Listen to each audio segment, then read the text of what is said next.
Isn't it always the way? You set out to rewatch the film that finally won Gary Oldman his Oscar, 2017's Darkest Hour, but I took a wrong turn at 1973's Invasion of the Bee-Girls, whereupon a powerful cosmic force is turning Earth women into queen bees who kill men by wearing them out sexually, and instead wound up with this. Which is a shame, as on the surface it looked sort of promising. I mean, it's your bog standard alien invasion film, but for once, it's not in the US. The only country UFOs ever seem to land in. But Moscow, which is a city that I haven't really seen on screen. You can then springboard that into a language barrier, our desperate group of survivors trying to communicate with each other, humanity's differences laid bare versus a relentless united alien onslaught, an opportunity this film squanders completely, as all of our leads are American, or a Swede who speaks perfect English, or speak near enough perfect English that I wonder why we just weren't back in New York for the millionth time. Also, the aliens are invisible, which means that I don't have to look at that much terrible CGI, which I eventually did, or some dodgy rubber masks, which I didn't. It also means that there's the option here for some tension. Does this seemingly empty street contain no one, or 100 aliens? How do we work out a way to see, let alone fight them when we're so low on options, skills and resources? I mean, it was done so well in this year's Invisible Man. Yes, that was this year, I know, I was shocked as well. But here, it just isn't. Pretty quickly, our main people wandering around set saying words and doing things, I'll deal with them later, work out that the aliens trigger anything electrical. Car alarms, streetlights, even mobile phones, so as long as you've got a couple of old Nokias handy, you'll be fine. And look, I get in a film this brief, to my mind it ended quite naturally after a pitiful 71 minutes, but then, thanks to one of the worst and most blatant plot holes I've ever seen, it manages to drag itself onto a slightly less pathetic 82 minutes of runtime. Where was I? Oh, right. In a film this shockingly brief and focused on a small group of survivors, you're not going to get an in-depth description of everything. But my question regarding alien invasion films for the last few years is, why are you here? I'm escaping to the one place that hasn't been corrupted by capitalism. Space!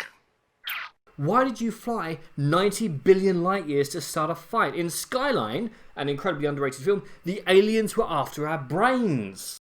Family, take me, take me. Rain! Rain! Rain! Rain! Apparently. But that made sense. Our brains are found only on Earth. In Darkest Hour, they just want our minerals, because nowhere else in the solar system has minerals. You didn't fancy Mars, Jupiter or Saturn. I get that we don't really pose much of a threat here, but still. Get on with it. Yes, get on with it! Sorry, personal bugbear.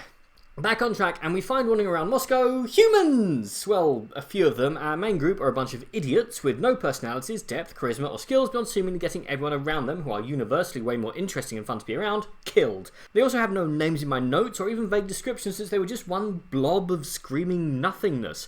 None of the scenes that were meant to be tense were tense, since A, I didn't care for anyone on screen, and B, any scene that had the beginnings of being tense were over in just a few seconds, rather than taking their time, allowing the tension to build and panic to set in, till hopefully some of them escape by the skin of their teeth, would have been so much more effective and memorable. It would also have naturally extended the runtime. Also, the aliens never evolved their attacks or methods. We don't get an attack alien, a tank alien, a worker alien, just an alien. All the same, all a glowing ball with a Wonder Woman lasso and nothing to say beyond meaningless screaming.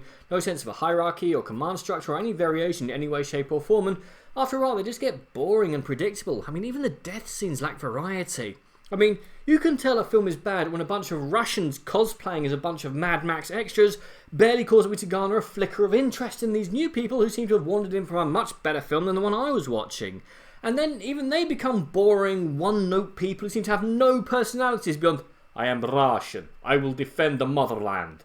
Also, their actors are really bad, as in wouldn't beyond belief in pretty much any and every scene, and of course they speak perfect English, because why would I want our main group of idiots facing off with a group of highly armed people who they can't communicate with beyond sharing a common goal? Yet, I still wanted the film to be about them, when at least they had a spark of something about them. Aside from that, this is still a very, very simple, predictable, boring film.